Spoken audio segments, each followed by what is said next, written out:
Yes, guys, what's going on? So we finally have a trilogy between Usman and Edwards. Last time the fight, it was a head kick heard around the world, and now Leon intends to do his first title defense in London, in his hometown, against Usman.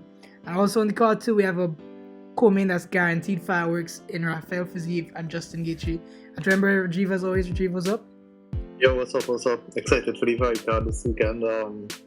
I feel like this is one of the biggest cards for the year, one of the most anticipated cards for the year.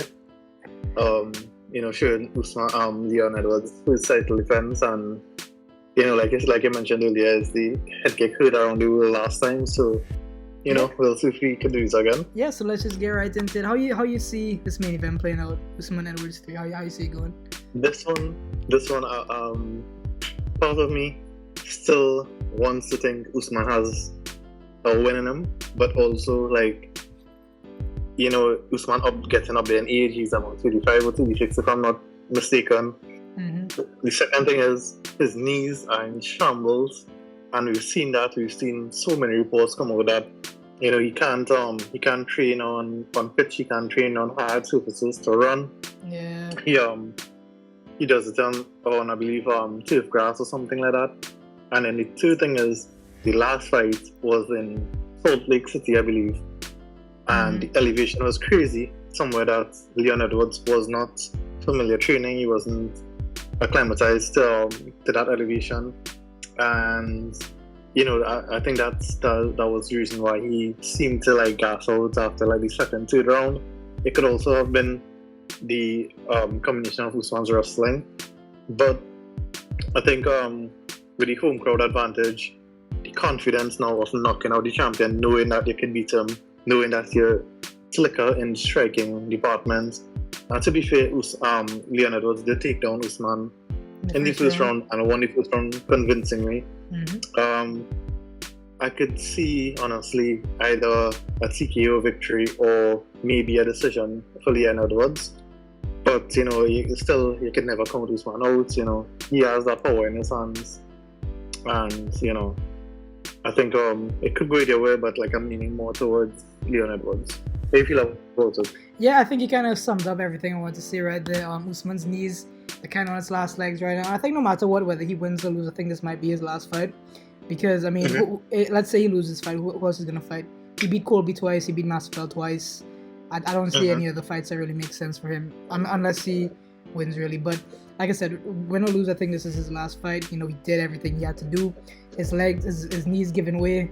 I think his hand never fully recovered from the hand surgery after the second Colby fight. So, I think if he's going to win, he's going to be a grinded out, boring result. Vintage Usman back in flashback to the Masvidal one fight. And I think if he's going to win, that's the game plan. Just absolutely wrestle him. Hope you drag him into some deep waters and finish the job this time. But with that being said, I don't think it's going to happen. Leon is just too slick. I think he's way better on the feet. He knows that he can... I saw somebody say, I think they said it perfectly, Leon beat Usman on Leon's worst night possible. So Leon going into that fight now knows that he can have absolute stink but still beat him. Is going to fill him with unreal confidence. And I think he's going to get done. I want to say he'll get another knockout. And then too, something that you didn't mention is when fighters get up in age like Usman has and they suffer an absolute flat line like that, you never know how that's going to change him. When somebody's chin get cracked, no matter what age, you never know how they're going to come back from that. So a lot of questions are going to be asked, but I think even, especially with Leon having the home crowd advantage, I think he gets it done. Yeah, I think you have a good point there, and I'm actually pulling for Leon with this one. I think he was one of those fighters that was disrespected the most. Everybody used to say, "Oh, he's boring, he's this, he's that." But then, after that last fight, you can't say that anymore. Yeah. And you can't even say that after the Nate Diaz fight. We saw how that went. So, he got rocked in the fifth, but it was almost similar to what happened with Usman, where Usman took his foot off the gas, and he caught a head kick. Mm-hmm. So, like you said, you mentioned his age, and you never know how he could recover from that head kick to the chin. Well, actually, yeah. So I could see Leon pulling this out with a TKO victory, or maybe even a KO. All right, so quick predictions before we move on. I'm here. Leon in the fourth. I say Leon in the second. Actually, no. Leon in the third. I still say Leon in the second. TK, That's a really fair assessment as well. So, well, let's just move straight on to the absolute guaranteed fireworks in the co-main. We have Justin Gaethje, favorite fighter, the human highlight reel himself, coming up against Rafael Fiziev, a guy who's 6-1 in the UFC, last loss in 2019. Justin Gaethje coming off a loss to Charles Oliveira back in the title fight back in May. How you see this one going? This one is like so 50-50 to me almost, because it's not like Gaethje was knocked out or anything in his loss, but like you also need to take into consideration the amount of punishment he's taken during his career, the Dustin Poirier fight, and most recently the Michael Chandler fight. Yeah. You still never know the condition of his chin until he get cracked. And with Rafael Fiziev, I think someone had talked about this, about maybe him being a little bit chinny because he got knocked out, and I think he got dropped in a couple fights. But I still think he's the younger, fresher fighter. I think he might be able to get it done. I wouldn't be surprised if we got a KO victory as well over Justin. So yeah, I'm not sure. Not sure. I think this is it feels almost like a passing the torch kind of moment, because I feel like Fiziev is almost an identical fighter to Justin in his stand-up and is willing to go out there and absolutely have wars with people. So I see this as a changing of the guard kind of fight, where Fiziev, they're both gonna go at each other from the second bell rings, and I think Fiziev is gonna come on top. Like I said, Justin Gaethje hits hard and he is a little bit chinny, but like I said, I think this is gonna be a changing of the guard kind of fight, and I just see Fiziev coming out of this. Actually, one thing that I said, he didn't get knocked out in the Oliveira fight, but he did get knocked down.